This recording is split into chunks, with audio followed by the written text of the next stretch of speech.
Surprise! Hello! We're mixing things up today, and I'm so excited to see all of you here. And I'm just thrilled to actually be here in person with Tom. We've really got an awesome green screen effect going, and we've totally perfected it, and it feels very legit. So yeah, this is the cream of the crop right yeah, here. this is very high-end effects. It's like Kat is really here. Touching the desk. Yeah. Yeah, and I see... Let's put this up here. Yeah, what? Oh yeah, it's in my handwriting. And it is! We're logged into my Ecamm account, Yeah. sorry. Oh, do you have a shortcut for making comments hide? That was on my Stream Deck, which I can add to my Stream That Deck is okay. pedal That's as we okay. start the thingy. So, as you are probably now cluing in, mixing things up a little, I knew I was coming to California, so I reached out and said, hey, I've got this idea. I recorded a fake intro, and here we are. That brings us to now. Also going to mix things up a little bit with the format. So when I go live on my own, I typically chat at the start and then go into my regular stuff, and then we'll have a Q&A. Kind of doing something similar, except this time I'm actually going to, I think, trim the main conversation. We're going to talk about audio, and then want to open it up to your Q&A, but I think I'll actually trim that, but then post the Q&A so that anyone who wants to see the Q&A part can also access that. That's what I'm thinking. So that makes sense to me. What we're gonna And I do. did add the middle button of the Stream Deck pedal is now hide comment. So Okay, great. we have We're that ready, going. ready to go. And I'm going to, props to Paul Burke, who is here in the chat. I can see him here. Sent me over some puns, because if you know Tom, you know he loves a good pun. No, I hate it. I hate jokes. I hate things that are cheesy. I hate it all. So thanks to Paul. Paul sent over a few, and I really like this one. I'm excited to talk about audio, so let's get this show on the road. Oh, wait. There it is. Which also, I do want to, as for what we're talking about today, we are going to chat audio. So how do you improve your audio quality? What are some tips if you were just kind of looking to upgrade your audio? Maybe you are finally ready to get a new mic. So we're going to talk about that. But I do want to talk about the Rodecaster Pro. You may know that I have a Rodecaster Pro, the first one, very untapped. People ask me about it, and I basically confess that I really don't know it. And it's basically a big, expensive interface for my XLR microphone. However, we're going to talk about the Rodecaster. As I like to say adios to bad audio. There we go. Yeah. Awesome. So, Sorry. but I'm really excited that we're live, so we're able to actually interact. We'll be able to answer your questions. I know I've got a question that was sent in advance, but also think about the questions that you want to ask today. But before we get into the Q&A, let's have a little conversation around audio, because Sure. I'm Sure. very open about the fact that That was on purpose. That one wasn't an accident at all. it's not my forte. I am not great with audio, and I'm the first to confess that. But then after a while, it's, maybe you should learn about it and just stop telling people you suck at it. So go to the best. Yeah, well, okay. First of all, I don't think you suck at audio. I think your audio... I'm also getting over a cold, so sorry. And Kat was brave enough to come. I informed her beforehand. Yeah. I don't think you suck at audio. Your audio sounds great. We're using... I think I can show you. We're using the Sennheiser MKH50, which is boomed out of frame right now. And usually this sounds good on streams, but I was panicked a little before this because I was thinking, oh my gosh, if this doesn't sound good, it's going to be so awkward to have a stream where we're like, audio's important and the audio's not good. So hopefully it's fine. Yeah. But I didn't want two mics covering up our faces for the whole thing, because the money makers, you gotta cover it.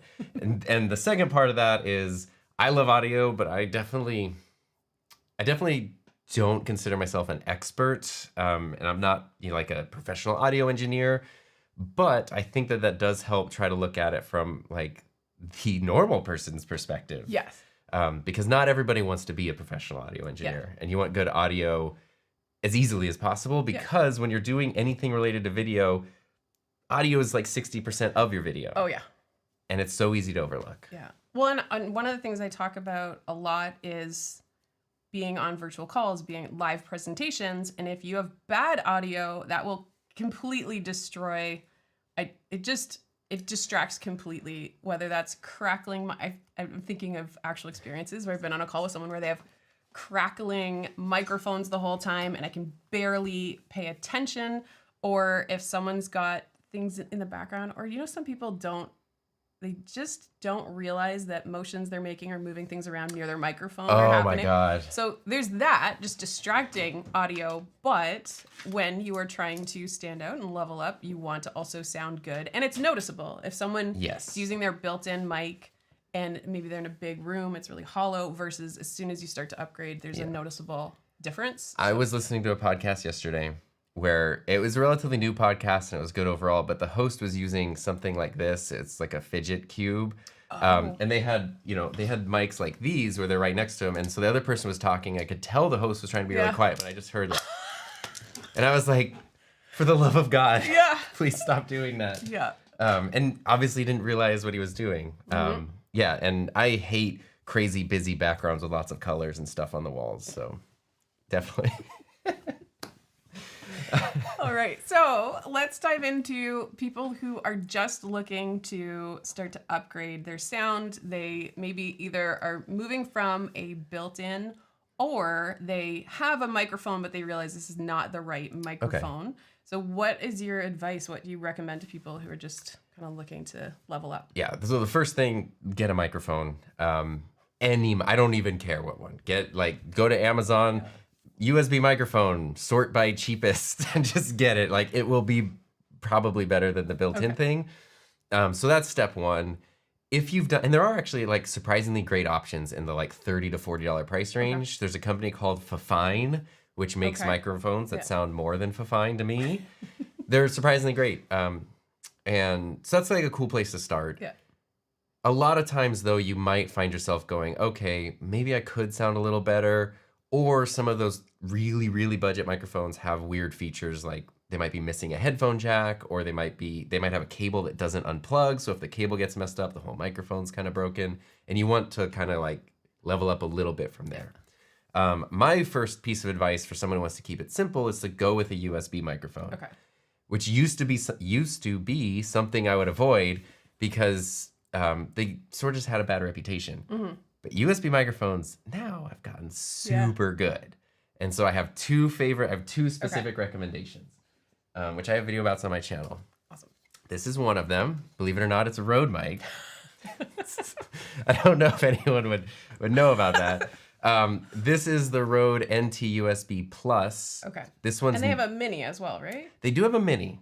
And the mini sounds great. But the mini is so mini that if you just use the stand it comes with, it's like so far away from you that it kind of still sounds hollow. So you need to put it on like a boom arm or its own stand and get it close to you for it to sound good. Okay. This is a bigger microphone, and it comes with a stand. It comes with this little windscreen. Oh, okay. And it's just plug and play. Yeah. This is my favorite sounding USB microphone overall. I think this sounds amazing. I know a more prepared person would have plugged it in so I could show you right now, but go watch my videos about it. The only downside to this is it's $170, so it's not the cheapest. And it does not have a physical gain dial, so you have these like headphone monitors, but you can't adjust the gain of the microphone on the mic. You have to do it through software. But they do have software that comes with it. They have some amazing, it's basically like, we have the Rodecaster. We have my Rodecaster right here. It's basically a virtual version of this, which is free when you get the microphone. And you can do everything that the Rodecaster can do for the mic, which is amazing. It looks like we've got, so this is that one. This is the NT USB Plus. Yeah, they've had a mic, they had the NT USB for many years, but they just revamped it with the Plus. And the thing about it is they put the preamps that are in the Rodecaster Pro 2, which are absolutely phenomenal. They put those same preamps in here. So this microphone is super quiet. Okay. And the sound quality is just so good. Now, how's the sensitivity? So my first microphone, and I know that if you're familiar with my channel, you might have heard this story, but maybe not. I bought a Blue Yeti because I knew the name. I went into a Best Buy. I was like, I've heard a lot about this one. I'm just going to buy this. But it was so sensitive that it was picking up the tick of the clock. So I unplugged the clock and... That's why the clock is stopped? That is why the clock is stopped. But, also it was annoying. The ticking was loud enough to also annoy me. And I'm too lazy to take off the mount that it's sitting on. So I might address that later. But I bought the Blue Yeti and it was so sensitive. So I'm curious, is that similar or what's the comparison between? Because there's similar price points, I think, probably, right? The Blue Yeti, yeah, it's like 120, 170. Okay. So this is more premium. I'm also from Canada, so it was 170 in Canada. Okay, right. So it's different. I have imperial dollars here. So it is more expensive than the Yeti. Sensitivity in terms of what it picks up this is actually pretty good. So it is still a condenser mic, just like the Yeti, but I think that this is better at not picking up too much background stuff. Okay. It's going to depend on your voice. It's going to depend on your environment. But I really like that. The thing with the Yeti, and the reason I wanted to grab mine is, a lot of people start with the Yeti because it's the easiest one to go to Best Buy and buy a USB microphone. And the Yeti, there are better microphones than it, but it's not bad. Okay. Sorry, I don't know if Doc's here. I'm sorry, Doc. The problem with the Yeti is a lot of people don't know how to use their Yeti because it has different directions. It has all these different controls on it. And so a lot of times people will have it in the wrong pickup pattern, or they will be talking into the top of it, or it's not that the microphone's bad, it's being used incorrectly. And so with any mic, it's important to learn how to use it. But my other recommendation, so this is my favorite sounding USB mic overall. Okay. But this one, which this is the only one in the world that's not at Sennheiser, literally, because it's not officially out yet. So maybe you shouldn't even be seeing. Can't see it. I did a whole video about this.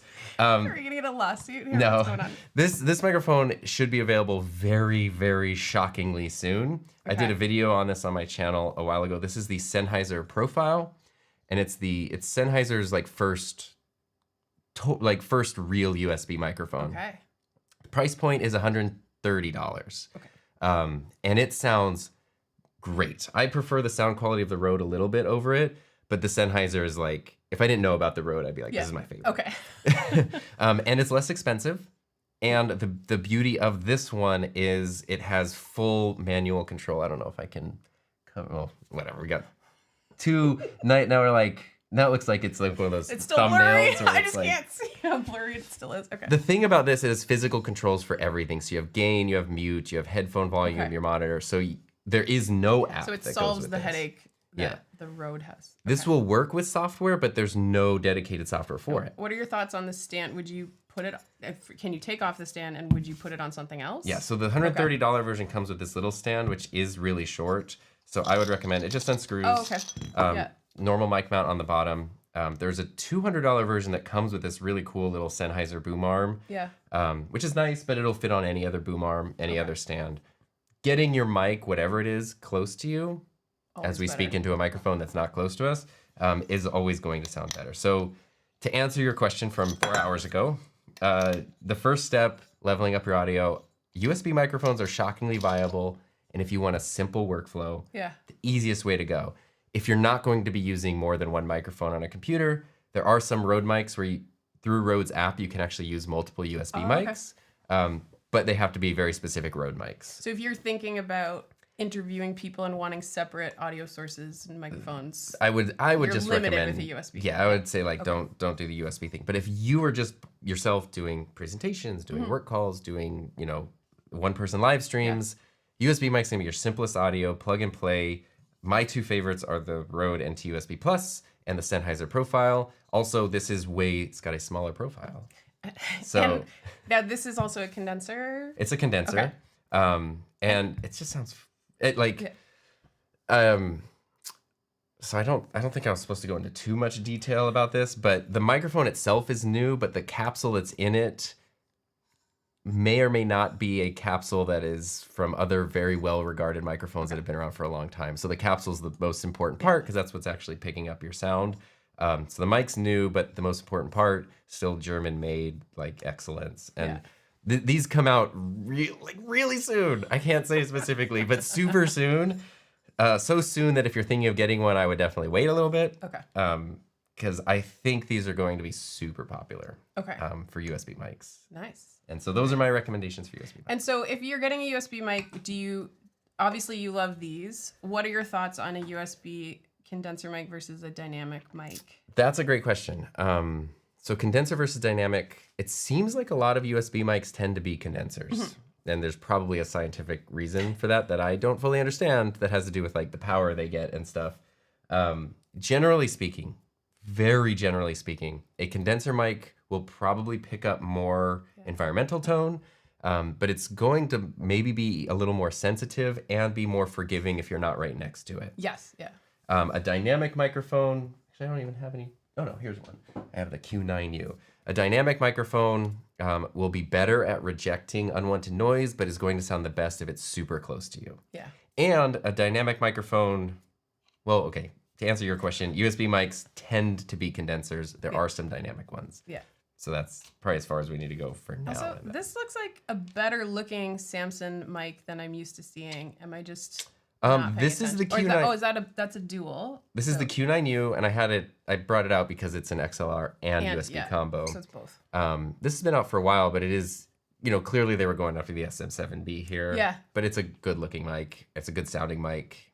It's not super expensive, and there are mics that have the dual combo. Yeah. So if you want like a USB mic, but you think you might upgrade. Maybe at some point I do want a Rodecaster and interface, and I don't want to have my mic be obsolete. There are mics like this, the Shure MV7. That's what I have. The new Rode NT1 5th generation that are combos, and that means you can use them for everything. So you can kind of grow into it. Yeah, which is financially a good thing. But the tricky part with mics is every mic sounds different on every voice, sounds different in every environment, and so it can be really tough to find the one that fits you. So do you recommend that if someone is in the market, they try to use it before they buy it, maybe going to a local audio store and seeing if they can rent it, or buy it and return it? I mean, if you can, if you can go try one somewhere, absolutely.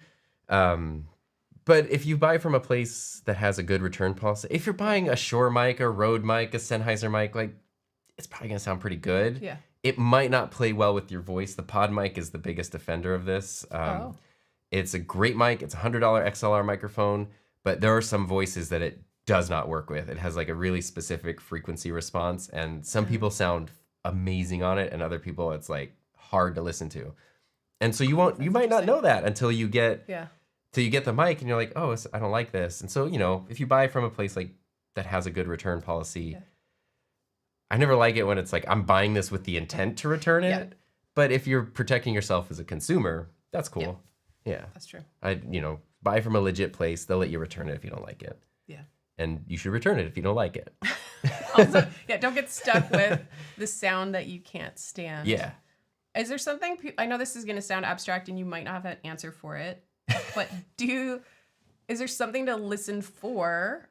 Or is it a personal, because most people hate the sound of their voice. Yeah, that's normal. So no matter what microphone you use, you're not necessarily going to enjoy listening to your voice. So is there a property or quality of the voice that you are trying to listen for when you decide if the mic suits you or not? That's a great question. I don't have the official answer. If there's one. From my point of view, personal preference trumps everything. Okay. Like if it's what you like, and if you like it, it's good. And maybe if your listeners like it, if you like it, but you get messages every time like this sounds terrible, maybe listen to that. But well, if you're on YouTube, people will tell you. Yeah. But so maybe if you have trusted friends or people that you like, where maybe you can try an old mic. If you're only getting negative feedback about your negative mic feedback, then maybe you should listen to that. But otherwise, personal preference. The bigger test, though, is a lot of people, when they try out a microphone, they plug it in and they like recite the alphabet or they talk for 8 seconds. They're like, oh, I like the way this sounds. Okay.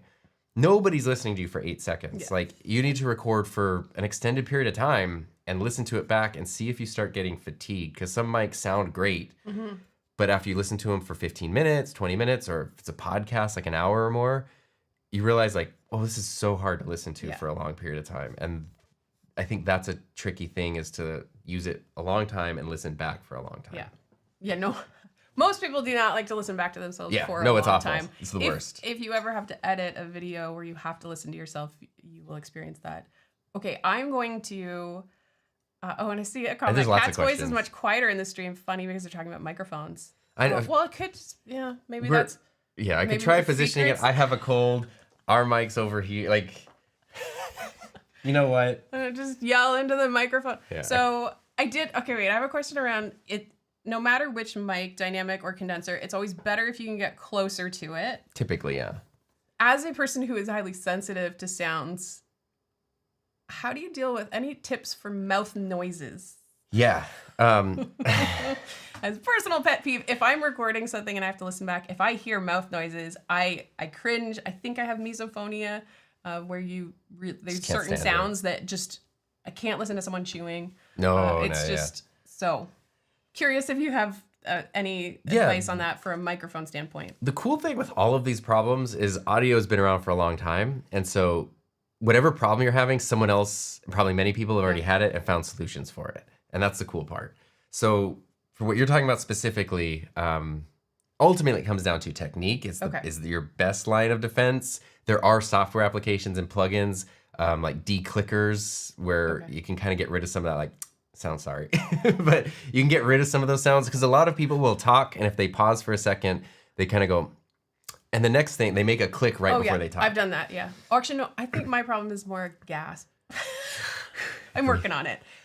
There's all kinds of stuff. From a technique standpoint, allegedly, according to some voiceover artists I know, they recommend green apple and also real licorice root, not the red. Not like candy. red vines. But I think so. I've tried the green apple, but a mistake I made. So if you want to try it, I don't know if it's because it's tart and maybe it pulls the moisture. Maybe. I'm not sure exactly how that works, but don't do it right before you go live. I've done that, and I was trying to eat the apple so fast that I started coughing because I inhaled some of the green apple worse juice. than the sound way before. Worse, yeah. So just maybe eat it before calmly if that's something you want to try. A lot of it also does come down to mic positioning and technique too. One of the things that you can do a lot of times to just solve problems is instead of positioning the mic directly in front of you, which can be fine for some mics, just position it like at a 45-degree angle. That way none of the direct stuff coming out of your mouth is actually hitting the mic, but the sound quality is going to be fine. And then being aware of it, it's not so much that there's a solution that's going to stop it. It's you understanding, being aware of it. Like I know that over the years of streaming and podcasting, I do kind of sounds gross, but I find myself sucking in my spit more. I kind of do things to avoid it. And there's times where I just pull away from a mic and I need to just, you become aware of it and you just adjust to it, but you kind of have to spend the time figuring it out. Step one is admitting you have a problem. And well, actually, I will say, no matter what mic you are using, I want people to sound good. Yeah. And that does mean listening back to yourself, and regardless of your audio. But also, even if you're beginning, let's say you're watching this and you've just never even questioned your microphone and you're like, yeah, my built-in's fine, or my AirPods. Yeah, my AirPods have a microphone. Listen back to yourself, because you're going to catch how's the quality of your audio, but are there other things I'm doing that I want to work on? So you were talking about adjusting how you speak so that you can start to improve or minimize those things. But you'll also pay attention to other things. And I know this is not about microphones, but filler words or phrases that you say over and over and over again. You'll start to catch those, but only if you listen back to yourself. If you never listen back to yourself, you're just not 100%. Going to pick up on that. You won't be able to change what you don't know. So awareness is very important. Yes. Yeah. Now, we've talked a little bit about entry-level stuff. Yeah. Let's pivot to the Rode. Okay. I have a Rodecaster Pro. I see a few people in the audience who may have... Oh, this is my mic. Who may have been part of getting me to want to buy one. Cough, cough, doc. And Sorry, I messed up your... It's like a weird scene with I wanted to do picture-in-picture. I didn't want to do split screen anyway. Whoopsie. And so I've got this one. This is the OG. The original is behind. And I just really don't use it. It is basically an expensive interface for my microphone. Mm-hmm. I knew I wanted to upgrade to XLR, but I did not take the time to learn. It's like a wealth of videos from Tom's channel. But I think I was just overwhelmed, and mostly I just wanted to be able to quickly adjust my gain. Yeah. Because in the early days, my audio was quite quiet. People still will comment on really old videos and say, "You're so quiet."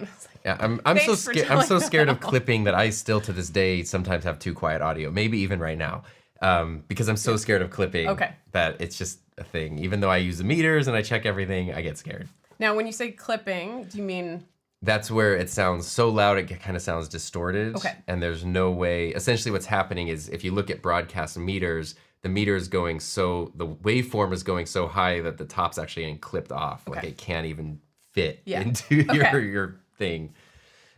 So yeah, we can talk about interfaces, Rodecaster, all that stuff. Yeah. So actually, I think you've got a couple of examples of if you do want to use an XLR microphone. So maybe why would someone want an XLR before we get into the Rodecaster? So if you were part of my mailing list, just this week on Tuesday, I sent out an email that was about USB versus XLR microphones. And actually, wow, this is like unplanned but amazing. I hate to use the word synergy.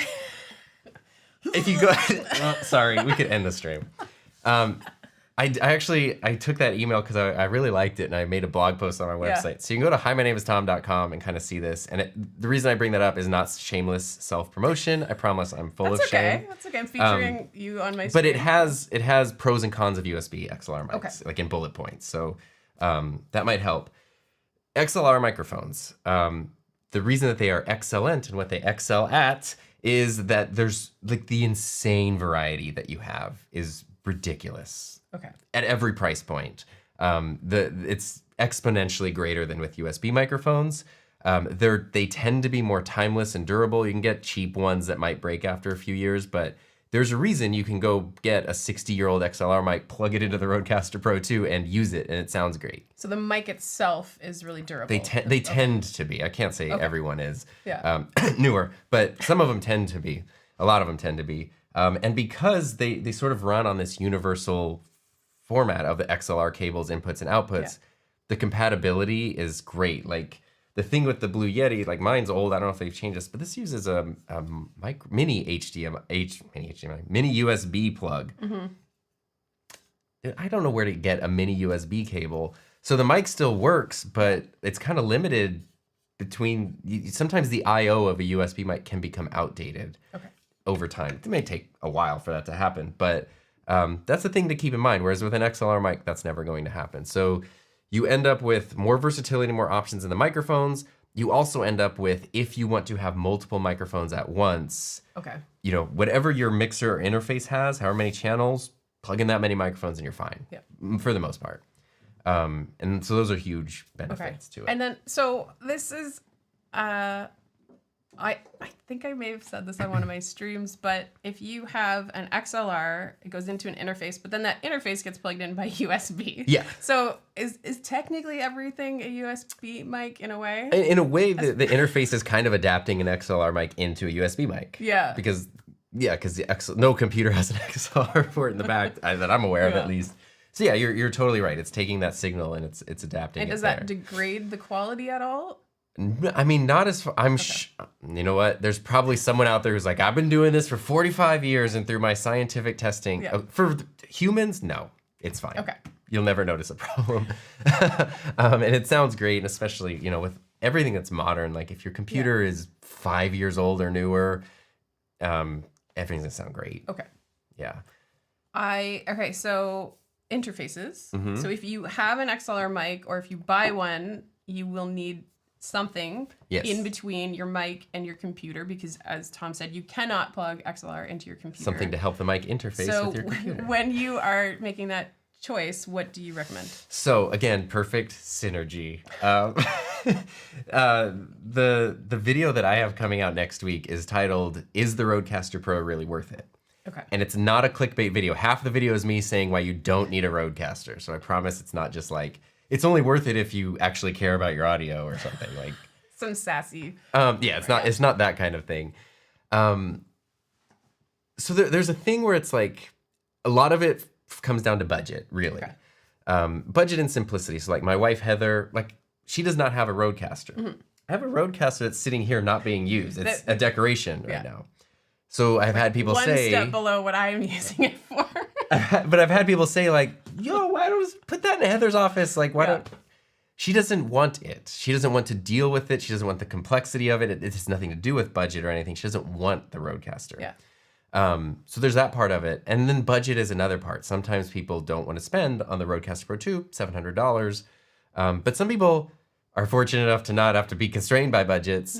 And so what I will say is, if budget's not an issue, you can do it responsibly, and you want the Rodecaster, even if you're just using it as a single channel interface, who cares? Get it, it's fine. Like, just because you have it doesn't mean you have to use every feature every time. That's true. It'll be there if you need it, and it won't if you don't, and it's going to sound great even using it simply. Very few people fall into that category of money is no object. Yeah. And so sometimes people will say, well, I need a Rodecaster. They go out and they buy their Rodecaster, which is ironically being covered up by a Blue Yeti right now. And then they realize, like, maybe this is more than I needed or more than I even want to learn how to use. But they didn't know that there were options in the middle. So let's talk about those options first. If you've got your XLR mic and you love it and now you want to plug it in, simple interfaces. This is probably one of the most common and most familiar. This is the Focusrite Scarlett. They make a bunch of different ones of these. This is a single channel. It's a Scarlett Solo. They make a Scarlett 2i2, which I think is probably like maybe the most popular audio interface, or at least was for a while. It's the same thing, but there's 2 channels, which is kind of what I would recommend, because even if you think you're doing stuff by yourself, you never know. And it's always nice to plug in another mic. And that's it. You plug your XLR mic, you can adjust the gain a little bit, and then it goes to your computer and do everything else. This will not record. This will not add equalizer or anything like that. But it'll run your microphone. And that's a cool thing. Single channel ones, a little over $100. Some are under $100. Like Rode makes one, Behringer makes some. And that's really all you need if you just want your mic into your computer. So you have to factor that in to the cost of getting an XLR mic. And this is where things get a little tricky too, is like behind, let's see, my shoulder over here, the Shure SM7B, that's what this one is here. That's a microphone. A lot of times people are like, I want to upgrade to a good microphone. I'm going to get the Shure SM7B. Yeah. I know Doc's here and no microphone is too quiet for Doc, but the SM7B for many people tends to be really quiet. And so you get it and you plug it in. This was my experience when I used it for the first time. You crank the gain and you're like, this doesn't sound the way I've heard it sound. And so what that means, sorry, it has to be show and tell. I'm sorry. That's okay. It's exciting that I actually get to see it. We're not green screen. You're all watching from home, but I get to. So then you may end up needing something like a booster. Okay. Which you plug, sometimes they go straight into your mic, and sometimes you can plug it into your interface. But essentially, this goes in, your XLR cable goes here, and then another cable goes to your interface, and this will boost the mic signal. And it will boost anything that's happening. So if you adjust gain, so this is something before the stream started, I was asking about gain, because when I was playing around with the gain levels, as it went higher, I started to hear a little bit of a buzz in the background. And I was able to improve it. I hit Google and said, hey, what's going on? And I did see some people saying, check your actual cable, because it might be something interfering with it. And actually I did have, I think I've sometimes your phone is cable next to management. It Yeah, so I moved it around and cleaned it up, and that helped. Yes. So that reduced that sound. But I guess my question would be, anything that's coming out of your interface, does it just boost that? So if you have a bit of that background buzz, does it make that even higher? So yes and no. Okay. It depends on what that buzz is. If it's an electrical thing, it might actually have no effect on it. So it'll just stay being as annoying as it always was. But so what these do is they add clean gain, because you can take your interface and you can crank it, but like you said, you're gonna start hearing, even if it's not electrical interference, it's gonna be hiss and noise from the microphone. Yeah. This will add in clean gain, which means essentially like more loudness, but without any of that hiss and noise. So if I want, let's say I prefer the sound lower, but obviously it's too quiet. If I got a booster, would that help me be on a lower level for gain, but actually be more audible? Essentially, yes. Okay. Yeah. They would sound cleaner, but you wouldn't have to be maxing out this gain, because this would take care of it.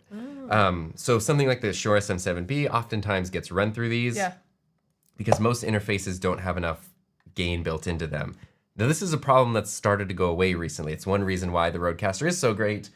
It essentially has boosters like this built into each channel. So the original Rodecaster was okay, but the Rodecaster Pro 2, if you add one of these to it, it will actually make the signal worse. And I've done, Rode claimed it, and it sounded like marketing hype, and I tested it out, and it was true. I was like, oh my God, it actually sounds noisier with the booster than without it. So it can run any microphone without a booster. But you were talking about cost, so you buy your $400 SM7B, and you're like, cool, I got my mic. Oh, now I need a $120 interface. My mic's kind of quiet. Now I need a $120 booster. Is the booster that expensive? Well, there's some, they can range. Cheaper ones might be like $40, but then they go up to 100, 200. There's some that are really expensive. So I bring that up because when people look up XLR interface, this is probably going to be like the first thing that pops up. Yeah. However, this is the one that is my personal favorite. I like to give specific recommendations because otherwise people can get lost and whatever. Yeah. So this is the same company. This is Focusrite. This is the Vocaster 2. They make a Vocaster 1, and all that means is 1 or 2 inputs. Okay. So I like the 2. And the reason I like this, it's essentially the same thing. It looks different. You plug in your 2 mics. You kind of have like bigger dials. So you have a gain for each microphone and then like headphone and stuff. And that's basically it. There is a little bit of EQ built in here. So you can kind of turn on like a magic fix to try to fix things. But why I like this so much is because there's enough gain in it that you don't need a booster. Okay. And it sounds good. So so that it is more expensive. It's $250, $300. But it will run pretty much whatever you throw at it. It's a good investment. Yes, and you don't need boosters like really ever with condenser microphones. So that's the thing to keep in mind. Dynamic microphones are often the times that need them, but a lot of newer interfaces, not newer the brand, but newer recency, have enough gain built into them where you don't need boosters. So that's something to keep in mind. If you look up an interface and it says it has something like 76 decibels of gain, I don't think there's any that have more than that. That's going to be enough to use it without a booster. If it has 40, 30, 50, it's going to be a little, yeah. I really love this. And another cool thing about this is it has specifically, there's a 3.5 millimeter camera output. So for someone who does like a video podcast or you want to just not have to sync your audio in editing, you can run this. It's made to run. The Rodecaster doesn't even have this, and I wish it did. You can just run just an aux cable, 3.5 millimeter audio cable to your camera, get the audio from here in your camera perfectly synced. Oh. It's awesome. Wow. So honestly, for most people, something like this is probably more than enough. Yeah. And then it's smaller and it just runs off USB power, so you plug it into your computer and that's it. Yeah. And the function, you said there's a bit of EQ and stuff. Is that all from here, or is there software that you would? There is software where you can adjust that, and then there's a button where you can turn it on and off here. So like whatever your software preset is, you can kind of enable it or disable it here. And you can do that for, there's like a very limited interface here, but basically each thing you can mute, add effects, and then switch between your audio sources, mute, add effects, and like adjust the gain. Which is cool. And there's headphone output, so each person could listen to. I saw there were questions about monitoring and stuff. Okay. Newer, as it's spelled. So we have a comment. I thought it was newer, and you were saying newer. Anyway. It's fine. They're not going to be approaching me for anything anytime soon. And they're probably not watching this stream. Actually, I own several newer, not microphone things like grip Light gear. stuff. Okay. Yeah, and they're great. I'm just not a fan of the mics. Awesome. But anyway, so I think most people who want an XLR mic, a good solid interface like the Vocaster, will be good. And then this just sits on your desk. Maybe you adjust that. And it doesn't take up anywhere near the same amount of space. So let's go to the Rodecaster. Let's do that.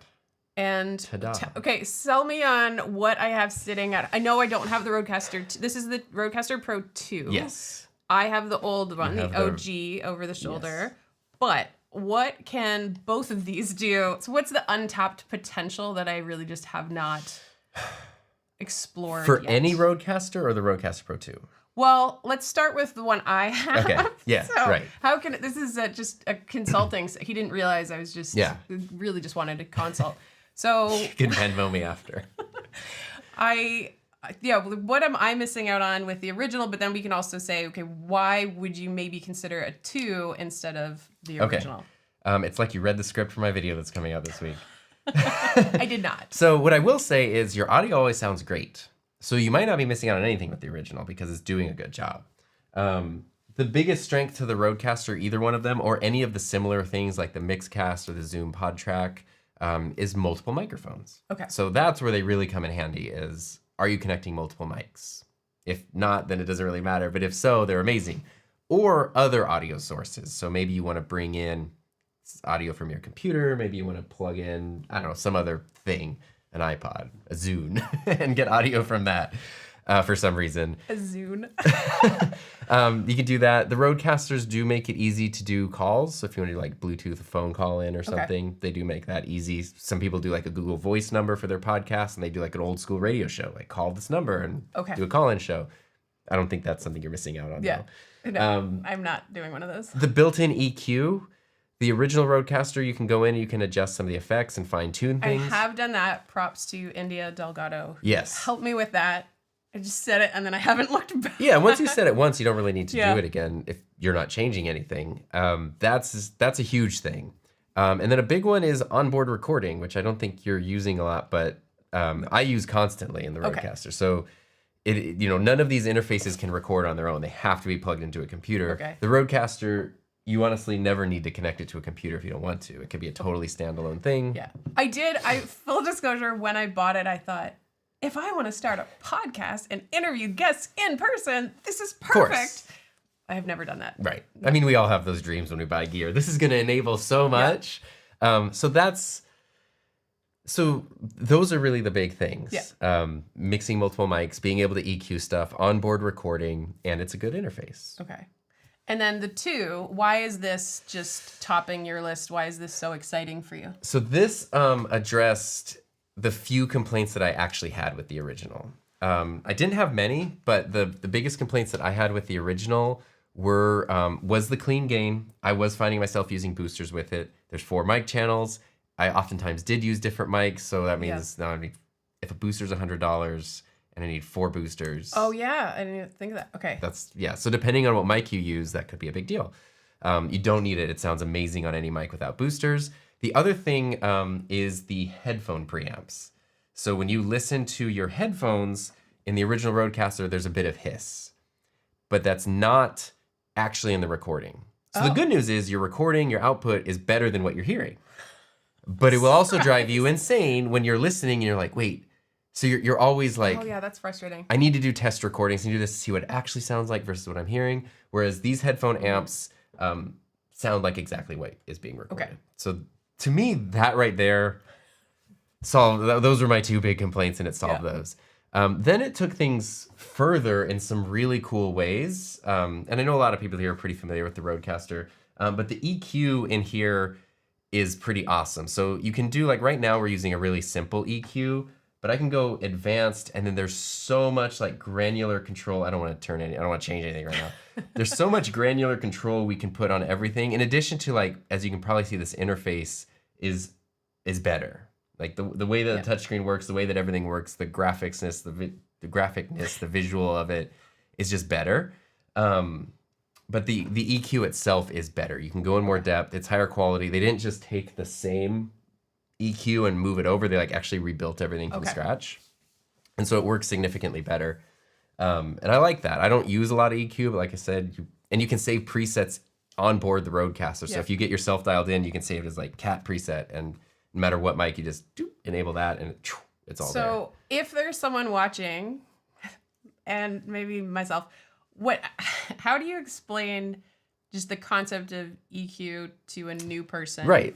So talk to me like I'm 5. That's basically. Most of us have edited a photo, right? Yeah. Like you take a photo with your phone or anything or any camera, and maybe the photo's good, but then you want to go in and adjust the color a little bit, make it brighter, make it less bright, more saturated, whatever.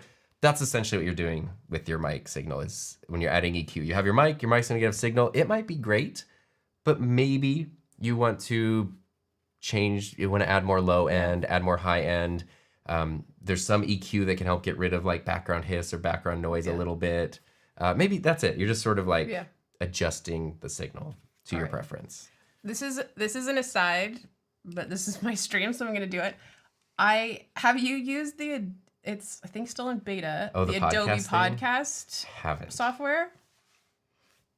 I haven't tried it myself, but I've watched the demo or listened to the demo, and someone else shared their demo, and wow, it seems impressive. I've heard really good things about it. I'm just a control freak, and I actually I kind of don't want a thing doing stuff for me. Yeah. I guess, though, if you had a guest who was on a podcast who had just really low quality audio, would you use something like At that point, I'll use any tool to save the thing. Like it's not like yeah, whatever works. And I do use Adobe Audition pretty regularly. That's my favorite audio editing app. Yeah. Which has, it's not the same as the podcast. It?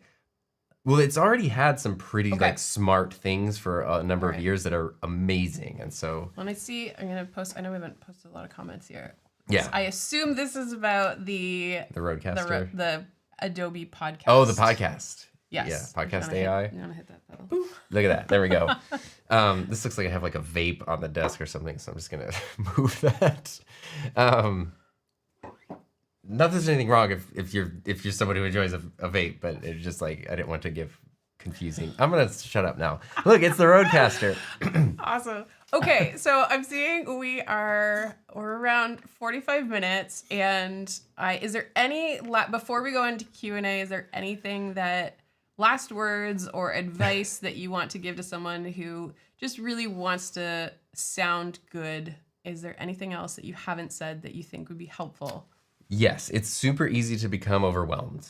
And it's super easy to see people who have been building their setups for a number of years. Like you watch Kat's stream, you're like, wow, it looks great. It sounds great. I'm just going to get everything Kat has. But then I've had people do this where they'll message me like, look what I got. Like, and they've literally never made anything yet. They want to make something and they show me, it looks like a delivery truck tipped over or something. It's just boxes of gear that are all unopened. And it seems exciting, but it also gives me anxiety because I'm like, every one of those boxes is hours of learning. And I don't know you well enough to know if you're like committed to that or not. So that's an easy thing for people to do is think, I need this gear, I need this thing, I'm gonna buy it all and then I'm gonna sound good. And then you get overwhelmed or it doesn't work the way that you want. So my biggest piece of advice is start with what you have and upgrade as your needs become apparent.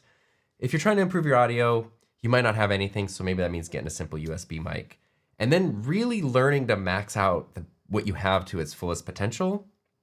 And once you find yourself like hitting a ceiling or being limited by your gear, then an upgrade will make a difference. But if you're just upgrading, like you're not gonna, you're just gonna go down a road that you probably don't want to go down. Yeah. And then that also gets stressful, and a lot of people get discouraged, and it stops becoming fun. So keep it manageable. It doesn't have to be complicated. You don't have to be, a professional sound engineer. You're just trying to get better audio. Yeah. And sometimes that is just getting a USB mic, plugging it into your computer, and you're done. It can be that simple. Yeah. And I will just throw in a non-tech component, which is also learn your voice. And I'm totally biased because I teach vocal tips. But one of my biggest things is also breathing properly, because now when I listen to someone, even if they have a great mic, they might do what I used to do, which is not actually breathe at the end of the sentence. And then they're kind of scrawling at the end. And so they've got this drawl. And a lot of people will, that as they talk, they'll start to go into that area. And so it's really crackly. There's no air.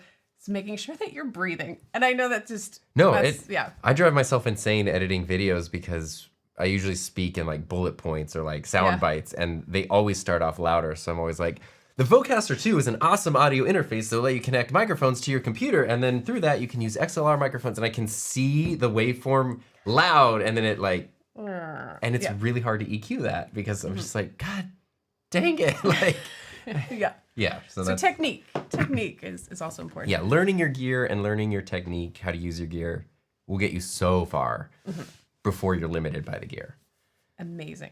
Okay, we're gonna wrap up this conversation portion. We're gonna move over to Q&A, but I really do hope that what we've shared and what we've talked about is helpful and will help you to stand out in virtual meetings and presentations. Thank you so much for joining me, and we're gonna pivot over to Q&A now. Pivot. I pivoted the wrong way. Pivot!